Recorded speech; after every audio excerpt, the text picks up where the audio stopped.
As we get closer to the beginning of the season, it seems more and more likely that the Lakers and Nets are going to see each other in the NBA Finals. And I think it's what we all want, unless you're a fan with any other team.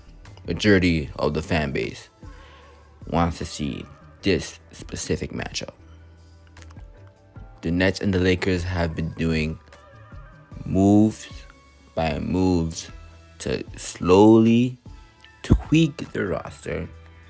I mean, we can get into it right now. The Brooklyn Nets signed Paul Millsap, and then they got LaMarcus Aldridge to a 1-year deal. With Paul Millsap, it's going to help their team.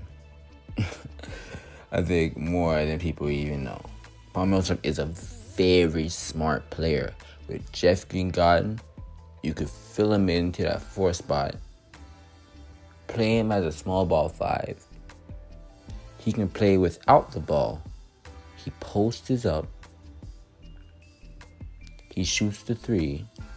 Has a mid-range game. He can do the pick and roll, pick and pop. He has a strong IQ. And you don't have to play him a lot of minutes because you still have Blake Griffin and you signed LaMarcus Aldridge. Plus KD can play the 4 or 5. Like Claxton. So at the end of the day, having Millsap on your team cannot hurt you. You can only benefit.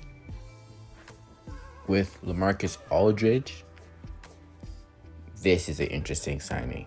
Bringing him back with Paul Millsap coming,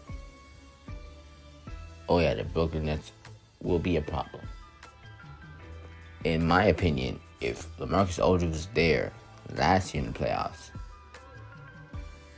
healthy and playing, even with Kyrie gone, even with James Harden playing 25%, they win that series. Don't get it twisted. I'm not saying LaMarcus Aldridge would have made them leaps and bounds better than the Bucks. No, the Bucks could have easily still beat them. Not easily, but still beat them. And I could have been wrong on this. But I'm just saying, the series was so close. Even with Kyrie not there and James Harden playing on one leg. LaMarcus Aldridge, even when old, but healthy, could have gave him that extra push. That's all I'm saying. And you could have him start at the 5. Defensively, he's not really there, but Brooklyn Nets offense is so elite and so great that the defense just needs to be subpar, mid, decent. If the defense is decent and they have the best offense in history, they're good. Brooklyn Nets would be good.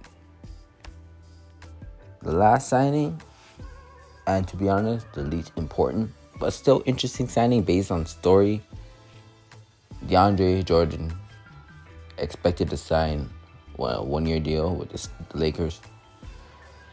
I mean, clearly Brooklyn wasn't planning on using him.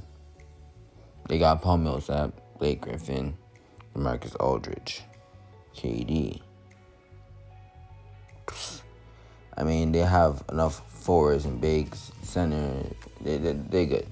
They don't really need DeAndre Jordan. DeAndre Jordan was there for rebounding, defense, and energy.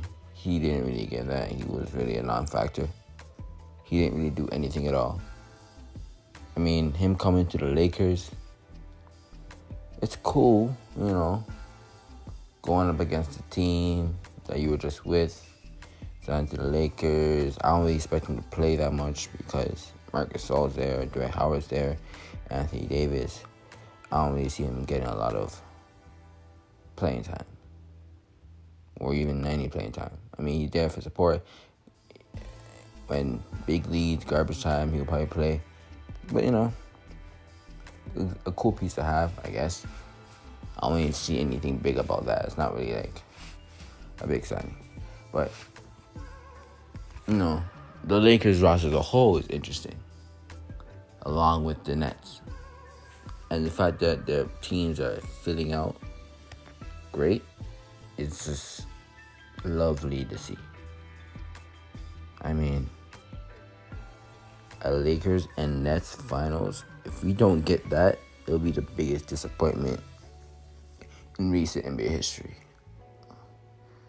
So, I'm personally excited to see the Lakers and Nets drop this year, because I'm hoping for a Nets-Lakers finals. And we'll see how it goes. I'm not going to tell you my personal pick, who I want to see come out victorious in that series. But I just want to see a great series. It's exciting. The NBA is exciting. We're coming back around.